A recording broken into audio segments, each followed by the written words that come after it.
So as we've been reporting, major rainfall invoking memories, not sweet ones, unfortunately, of a similar situation in the city about 11 years ago. And there was talk back then about improving the flood protection and prevention across Toronto at the time. But did anything actually get done? Well, to answer that and much more, let's turn to Daniel Henstra. He is the co-lead of the Climate Risk Research Group and a professor of political science at the University of Waterloo. Daniel, thank you so much for making time for us. Thank you. Daniel, depending on where you were in the city, you were sort of watching the footage yesterday thinking, oh, this is mildly amusing, or oh no, this is a terrible nightmare. When you were looking at those images, what was going through your mind? Well, certainly very dramatic imagery. We do have to recognize this was a record volume of rain, even more so than in 2013. But at the same time, climate scientists have been saying for years that rainfall patterns are becoming more extreme and it's only going to get worse.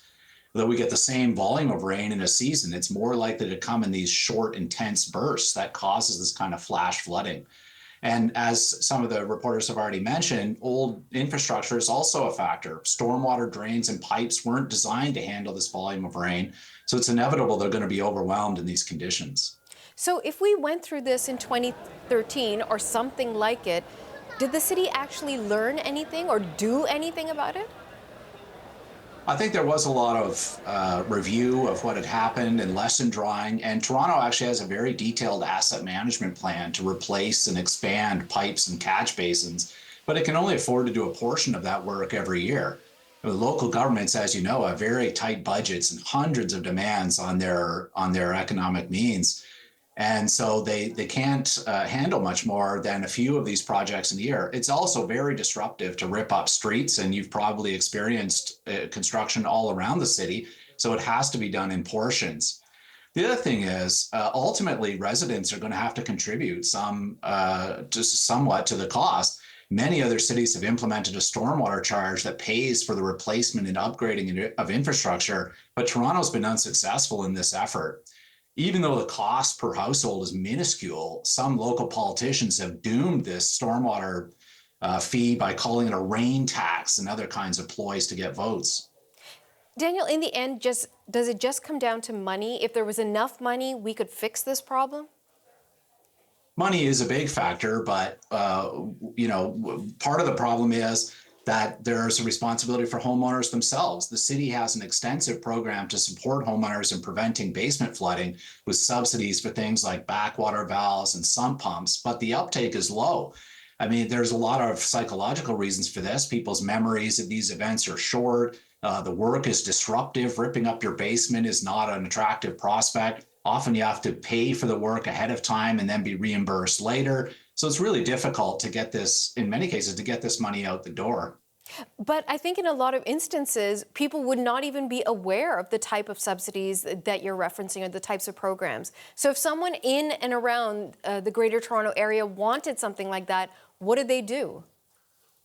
Well, all the information is on the city's website. There is a detailed basement flooding subsidy program with all sorts of different aspects of it. Contractors are pre-approved to do the work. It's very systematic process. They really should just check the website. But there are other things the city can do as well, and not just the city, but also in partnership with the provincial government and the federal governments. We all these levels of government have a responsibility to play. And what we need to do is use every tool we can to manage water from these extreme storms. As some of the interviewees have mentioned, we need structural controls to contain overflowing rivers. We need to retrofit public spaces to hold rainwater, like putting berms or curbs around public parks. We need to plant a lot more trees and vegetation, replace pavement with permeable surfaces, and conserve and expand wetlands. So we know what needs to be done, but these are big projects and a lot of money is involved and responsibility, but we need to get going on it. Okay, before I let you go, we know that events like this are just going to keep happening. And if the city doesn't move fast enough, and if people don't take on personal responsibility, what's going to be the long-term impact on our infrastructure, on our transit, on our roads?